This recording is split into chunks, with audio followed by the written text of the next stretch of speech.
À chaque époque, il existait des standards de beauté et les gens ont toujours cherché à les suivre.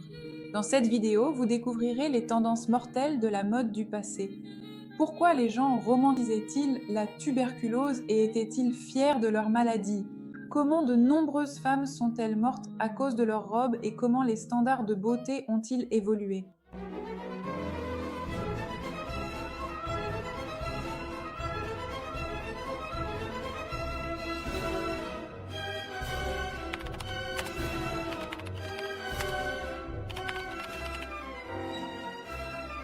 La mode n'a pas toujours été synonyme de confort et de liberté de mouvement.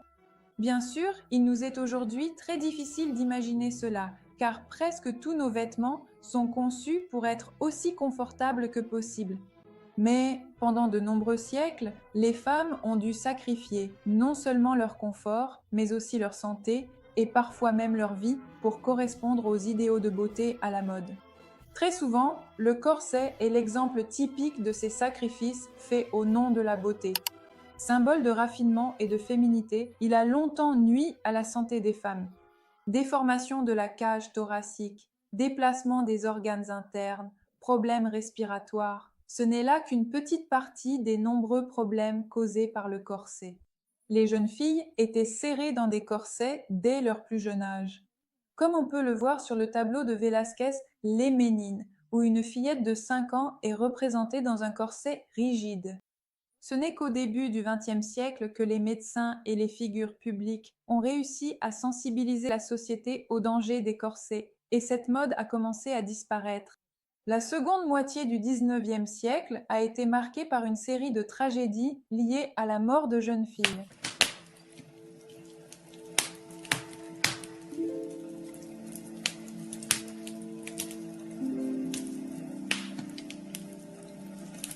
En 1861, Fanny Longfellow, l'épouse du poète et traducteur américain, a pris feu chez elle en accrochant sa robe à une mèche sur la table.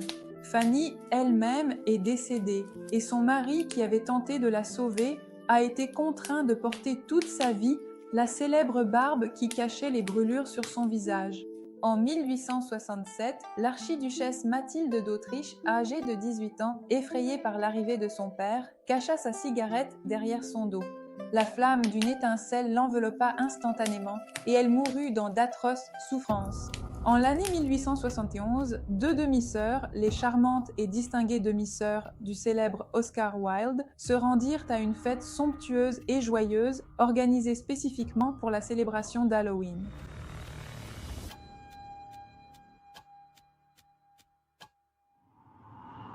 L'une d'elles accrocha sa robe à la cheminée pendant qu'elle dansait. La seconde tenta d'aider sa sœur. Toutes deux succombèrent à leurs brûlures quelques jours après la tragédie. L'aînée des jeunes femmes n'avait que 24 ans.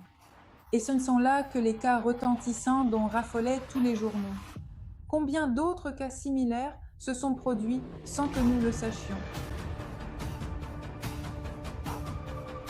Les tissus légers et aériens, le tulle, la tarlatane s'enflammaient instantanément à la moindre étincelle. Le feu ouvert des cheminées, les cigarettes, tout cela transformait la maison en véritable piège pour les belles dames. Les jupes volumineuses à crinoline représentaient un danger particulier. Non seulement elles prenaient feu facilement, mais elles se transformaient aussi en véritables cheminées, attisant les flammes.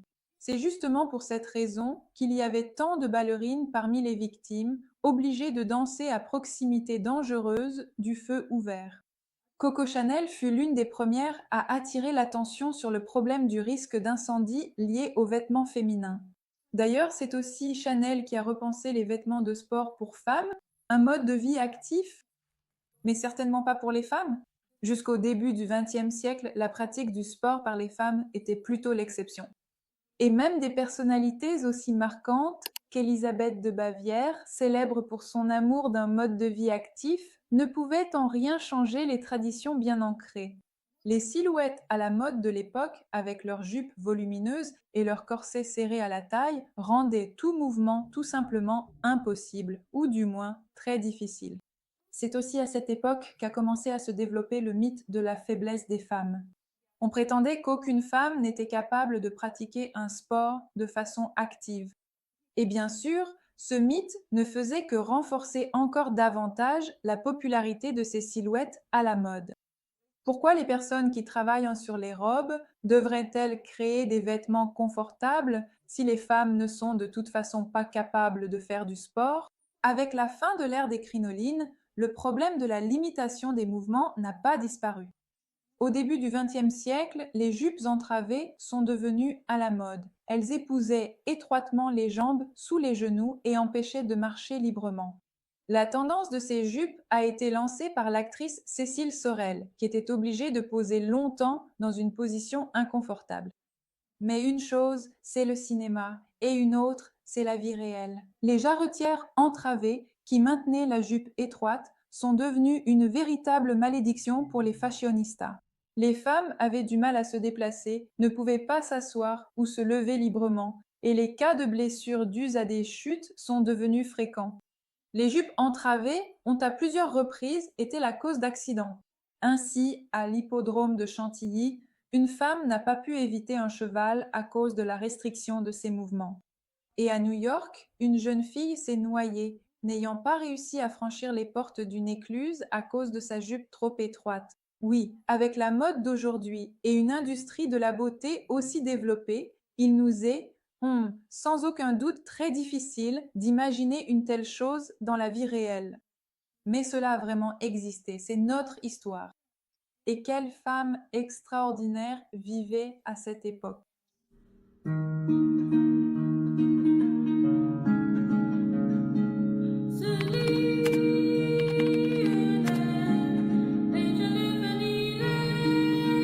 Le XIXe siècle a été marqué par un phénomène très étrange et effrayant, la romantisation de la tuberculose. Imaginez simplement une maladie qui emportait la vie de millions de personnes a commencé à être associée à une certaine noblesse, à l'aristocratie, à la sensualité. Bien sûr, l'art et la littérature ont largement contribué à cela. Edgar Allan Poe, qui a lui-même perdu sa femme à cause de la tuberculose, a involontairement contribué, dans ses œuvres, à créer une aura romantique autour de cette maladie. Les images de jeunes beautés mourantes, marquées par le sceau de la consomption, sont devenues classiques et ont suscité un intérêt malsain pour ce sujet. Dans les livres, on écrivait Quoi de plus beau qu'une jeune et belle fille mourante? Une chercheuse allemande souligne dans ses travaux l'influence de ce genre de sentimentalisme et de romantisme sur la formation du culte de la maladie au XIXe siècle. La fragilité, la pâleur, l'émotivité exacerbée, ces signes du début de la tuberculose en sont venus à être perçus comme des attributs d'une nature raffinée et sensible, surtout chez les femmes. En conséquence, les personnes atteintes de tuberculose non seulement ne cachaient pas leur maladie, mais parfois en étaient fières, la considérant comme un signe d'exception. L'artiste Maria Bashkirtseva, dans ses journaux intimes, s'extasiait sur son apparence tuberculeuse sans se douter des conséquences auxquelles sa maladie la conduirait. Non, mais bien sûr, d'un côté, c'est évidemment positif que les gens cherchent toujours le bon côté des choses, ce sont de vrais optimistes. Oui, eh bien, si on a attrapé la tuberculose, que peut-on y faire, après tout? Au moins, il ne s'en faisait pas trop à cause de ça. Mais bien sûr, si l'on met les plaisanteries de côté, cette sorte de romantisation de la tuberculose faisait que les gens ne consultaient tout simplement pas de médecin, ne respectaient pas les mesures de prévention et contaminaient d'autres personnes. Et l'idée fausse selon laquelle la tuberculose serait une maladie noble a considérablement ralenti les progrès de la médecine dans ce domaine. Et ce n'est qu'avec le développement de la science qu'il a été possible de vaincre la tuberculose.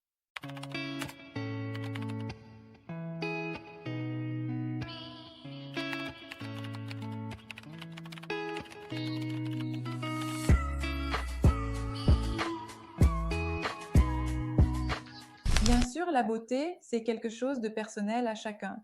De plus, avec le temps, les standards de beauté évoluent. À différentes époques, les gens aiment des choses différentes car cela reflète les valeurs et les priorités de la société en question. Par exemple, à la Renaissance, la beauté était indissociable de la perpétuation de l'espèce. Les Vénus paléolithiques sont les premières œuvres d'art consacrées à la femme. Des formes exagérées, des hanches larges, une poitrine tombante, un ventre rond, ce n'est pas un hasard. Elles symbolisent la santé, la fertilité, la capacité de porter et de nourrir une progéniture, des qualités essentielles à la survie de la tribu. Mais, par exemple, au pays des pharaons, dans l'Égypte antique, les standards de beauté étaient tout à fait différents. L'égyptienne idéale était une femme grande, mince, brune, avec des traits du visage fin, presque fragile, de longues jambes, des hanches étroites, des épaules larges et pratiquement pas de poitrine, voilà les véritables caractéristiques d'une beauté. Les Égyptiennes accordaient une attention particulière au maquillage et aux coiffures. Des yeux soulignés de peinture verte, une peau lisse et fraîche, blanchie à l'aide de produits spéciaux, des perruques raffinées en laine de mouton. Tout cela témoignait d'un statut élevé et d'un goût raffiné. En revanche, dans la Grèce antique, la beauté du corps était perçue comme un don des dieux et le reflet de l'harmonie intérieure.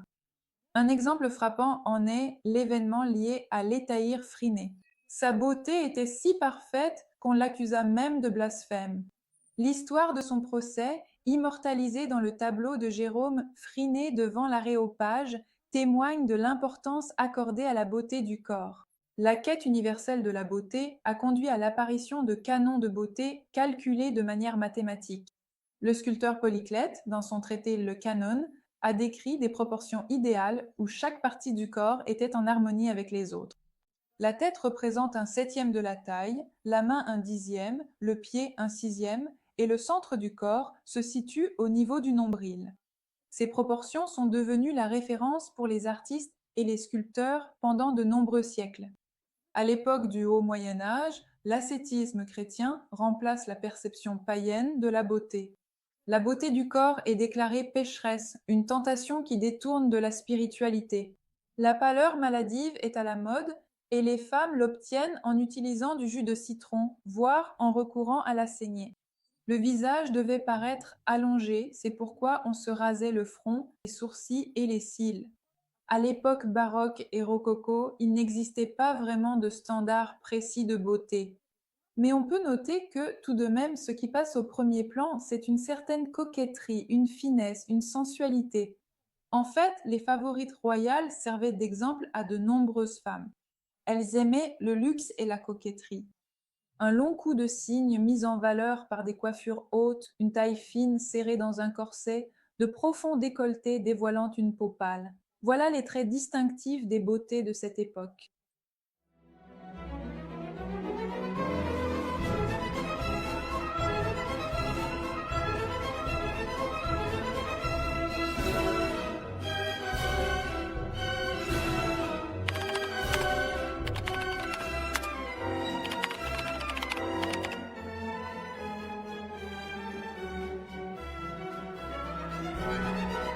Oui, bien sûr, la quête de la beauté pousse très souvent les femmes à des actes irréfléchis. Même aujourd'hui, il nous arrive de voir dans les gros titres toutes sortes de nouvelles étranges. Par exemple, je me souviens de quelqu'un qui s'injectait de l'huile de tournesol, comme du botox, enfin bref, ce genre de choses existe encore aujourd'hui. Alors, que dire du passé? Dans la Russie d'avant la Révolution, les femmes ne se ménageaient absolument pas et utilisaient des produits toxiques. Dès le XVIe siècle déjà, les beautés russes utilisaient du blanc de plomb pour donner à leur peau une pâleur aristocratique. Le blanc de Venise, qui contenait une grande quantité de plomb, était particulièrement populaire, bien que son utilisation entraînât de graves intoxications, des coliques plombiques. Mais en plus du blanc, on utilisait aussi du fard à joues à base de minéraux de mercure et de chlorure de mercure toxique. Pour donner plus d'expression à leur regard, les dames s'instillaient du jus de belladone dans les yeux, malgré le risque de cécité et d'hallucination. Les sourcils étaient soulignés avec du kohl, et pour éliminer les poils du visage et du corps, on utilisait des mélanges agressifs à base de chaux, de soufre et de sel ammoniaque. Les recettes de ces produits dangereux pouvaient même se trouver dans les publications populaires de l'époque. Par exemple, dans le livre La toilette des dames, publié en 1791. Au XIXe siècle, les veines bleutées sur un visage pâle devinrent à la mode. On les dessinait avec des colorants à l'aniline, qui provoquaient de l'anémie. Les taches de rousseur, quant à elles, était considéré comme un défaut et était impitoyablement éliminé à l'aide de cyanure de potassium, de salpêtre ou encore du même dangereux sublimé. L'histoire de la cosmétique russe d'avant la Révolution et de cette mode périlleuse montre à quel point il peut être dangereux de suivre aveuglément les tendances. Merci d'avoir regardé, abonnez-vous à la chaîne et à bientôt dans la prochaine vidéo.